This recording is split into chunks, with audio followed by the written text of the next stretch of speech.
A secured credit card from Capital One can let you start with a smaller upfront deposit in many cases, while Bank of America's secured card is more tied to the banking relationship you already have with them. By the end, you'll know which card is easier to start with, which one is better for building credit long term, and which one makes more sense depending on how much control you want over your deposit and account. Start with the biggest difference. Flexibility. Capital One's secured card is usually more flexible for beginners because it's designed for people with limited or rebuilding credit. That means it's often easier to get approved without already banking with them. It also tends to feel more entry-level friendly, especially if you're starting from zero credit history. Bank of America works differently. It's more structured around their existing banking system. If you already have a checking or savings account with them, it can feel smoother to manage everything in one place.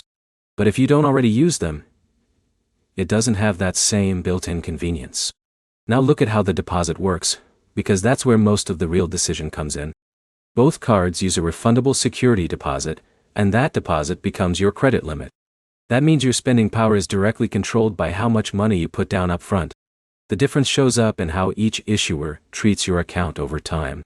Capital One is often known for reviewing accounts for potential upgrades, where your secured card can eventually transition into an unsecured card if your credit improves.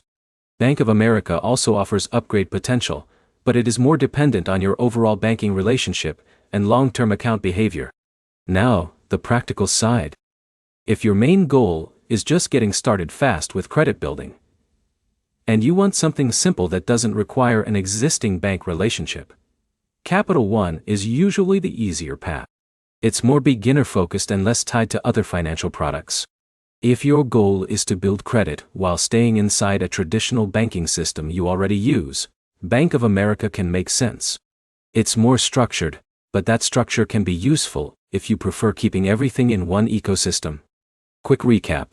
Capital One is usually easier to start with and more beginner-friendly.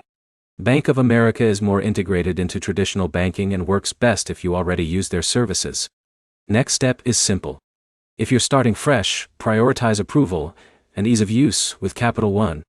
If you already bank with Bank of America, staying in their system can make management simpler. If this helped clear things up, like and subscribe for more straight answers on credit cards without the confusion.